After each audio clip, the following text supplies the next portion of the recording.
7월 23일 목요일 생명의 말씀과 함께하는 가정 예배를 시작합니다.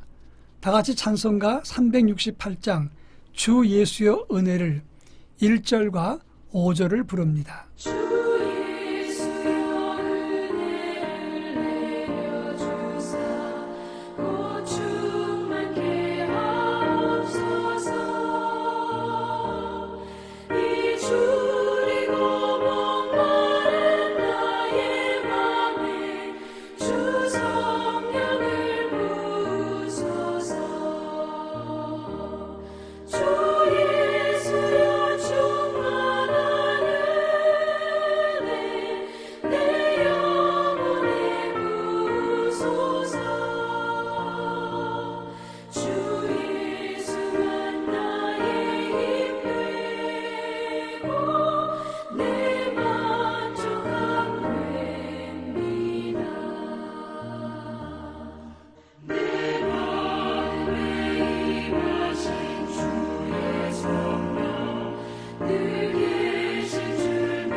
이 시간 우리에게 주시는 하나님 말씀은 열왕기상 1장 32절로 37절 말씀입니다. 제가 하나님 말씀을 봉독합니다. 다윗 왕이 이르되 제사장 사독과 선지자 나단과 여호야다의 아들 브나야를 내 앞으로 부르라 하니 그들이 왕 앞에 이른지라. 왕이 그들에게 이르되 너희는 너희 주의 신하들을 데리고 내 아들 솔로몬을 내 노새에 태우고 기온으로 인도하여 내려가고 거기서 제사장 사독과 선지자 나단은 그에게 기름을 부어 이스라엘 왕으로 삼고 너희는 뿔나팔을 불며 솔로몬 왕은 만세수를 하옵소서 하고 그를 따라 올라오라. 그가 와서 내 왕위에 앉아 나를 대신하여 왕이 되리라. 내가 그를 세워 이스라엘과 유다의 통치자로 지명하였느니라. 여호야다의 아들 브나야가 왕께 대답하여 이르되 아멘. 내 주 왕의 하나님 여호와께서도 이렇게 말씀하시기를 원하오며 또 여호와께서 내 주 왕과 함께 계심같이 솔로몬과 함께 계셔서 그의 왕위를 내 주 다윗 왕의 왕위보다 더 크게 하시기를 원하나이다 하니라. 아멘. 우리가 신앙생활을 하면서 인위적으로 만들어 신앙생활을 하는 것과 성령의 이끌리심 받고 신앙생활을 하는 것은 같은 것이 아닙니다. 예를 들어 기도할 때 우리가 기도 제목을 조목조목 가지면서 목청껏 기도하면 한 30분 정도 기도하더라도 목에 힘이 들어가면 목이 쉬고 그리고 몸이 금세 지칩니다. 그러나 성령의 이끌리심 받고 기도를 시작하면 한 30분이나 20분 한 것 같은데 2-3시간 훌쩍 지나가는 경우도 많이 있습니다. 그런 차원에서 우리가 믿음 생활을 하는 것은 인위적으로 만드는 것보다 성령의 이끄심 받는 것이 훨씬 더 좋은 일입니다. 저는 지난 화요일날 가정예배 시간에 예배를 드리면서 복음과 율법의 관계를 바울이 이삭과 이스마엘의 예를 들어서 설명을 했던 것을 말씀을 드렸습니다. 이스마엘은 종의 자녀고 이삭은 약속된 하나님의 자녀입니다. 그런 차원에서 구약의 율법은 이스마엘의 법을 따르는 것이고 신약에서 복음은 바로 이삭의 뒤를 따르는 그리스도의 구원이라 하는 말씀을 했습니다. 구약의 율법에서 제사는 속죄하는 것입니다. 그것은 우리의 죄를 속죄하는 것이지만 그것은 완전한 제사가 될 수 없다는 말씀을 했습니다. 구약의 율법을 비유하면서 복음과 율법의 관계를 설명했습니다. 이것은 하나님의 아들이 전해준 복음의 예표고 구약의 율법을 따르는 것은 신약을 이해하기 위한 전 단계라고 하는 말씀입니다.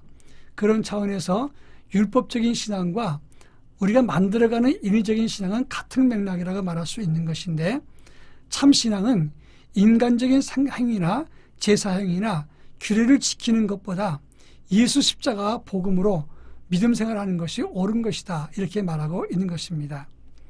오늘 우리가 읽은 본문은 다윗의 말년 기력이 쇠했을 때 다윗의 아들 아도니아가 잔치를 베풀고 대장군이었던 요압과 제사장 아비아달과 함께 모의해서 왕자들과 다른 신하들을 모아놓고 스스로 왕이 되고자 한 사건이었습니다.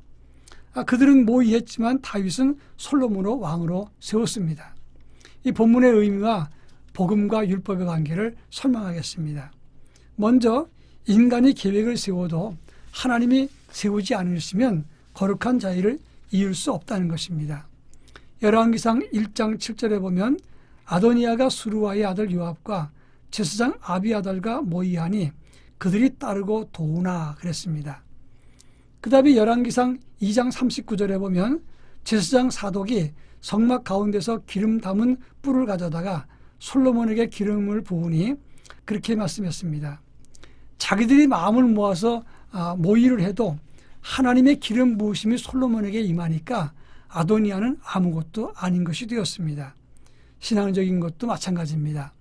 인위적인 모습이나 규칙, 율법적인 행동으로 무엇을 모의하고 열심을 냈어도 그것도 중요한 것이지만, 그러나 하나님의 영으로 하나님이 인정하고 하나님이 말씀하신 바 그 성령의 인도를 따르는 것, 이것이 진짜 계승이고 거룩한 믿음을 이어가는 것이다, 이렇게 말할 수 있는 것입니다. 그러니까 35절에 보면 다윗이 내가 그를 세워 이스라엘과 유다의 통치자로 지명하였느니라 말했습니다. 다윗이 지명하니까 솔로몬이 통치자가 된 것입니다. 여러분, 마찬가지로 하나님이 지명하시고 성령의 인도하심이 있을 때 우리에게 구원이 임하는 것이고 하나님의 생기와 능력과 권세가 세워지는 것입니다. 이것이 진짜 영적인 권위라고 말할 수 있습니다. 그런 차원에서 우리가 세상적인 기준에서 어떤 조건을 갖추어 놓고 무엇이 되는 것, 이것보다는 하나님의 영의 지명, 성령의 은혜의 역사와 하나님과 교제와 만남이 정말 더 중요한 믿음의 포인트가 된다는 것을 우리가 생각해야 된다는 겁니다. 우리의 믿음이나 어떤 종교의 신앙도 마찬가지지만 각기 다 예식과 규례와 법도가 있습니다. 그것을 지킴으로써 우리는 그것을 믿음을 지켜가는 것이라고 말을 합니다. 그렇지만 그에 앞서서 우리는 우리를 지명하신 하나님의 음성과 그 부르심을 인식하고 하나님의 영 안에서 복음의 정신을 품고 살아가는 때 이것이 성숙한 믿음이고 참된 복음의 사람이라고 말할 수가 있는 것입니다. 행위의 믿음, 인간적으로 규칙을 지키는 것이 잘못됐다는 것이 아닙니다. 우리가 율법적인 자세를 가지고 우리에게 주어진 믿음의 길을 가는 것은 중요한 일입니다. 그러나 그것보다 앞서 성령의 인도와 하나님의 지명하여 부르심을 깨닫고 성령의 인도를 따라 사는 삶, 복음을 붙잡고 십자가와 함께하는 삶이 더 중요하다는 것을 말씀드리는 것이고, 이것이 이삭의 뒤를 이어가는 구원의 길, 그리고 하나님의 거룩한 상속자의 길이라고 하는 것을 말씀드리는 것입니다. 우리 모두 복음으로 하나님의 거룩한 나라 상속자가 되기를 바랍니다. 기도합니다. 사랑 많으신 하나님 아버지, 우리는 때때로 어떤 규칙을 세워놓고 그 규정과 절기와 그리고 예식을 지키면 믿음이 좋은 것으로 착각할 때가 많습니다. 그러나 우리가 그것보다 먼저 하나님의 인치심과 하나님의 성령의 역사하심을 따라 믿음으로 살아서 하나님의 거룩한 자녀, 그것이 곧 이삭의 길이고 참 복음의 길인 것을 기억하고 예수 그리스도의 십자가를 붙잡는 믿음의 길을 갈 수 있도록 인도해 주옵소서. 형식보다는 내용, 그리고 율법보다는 복음의 본질에 충실한 하나님의 거룩한 자녀로 살도록 인도해 주시옵소서. 예수님의 이름으로 기도합니다. 아멘.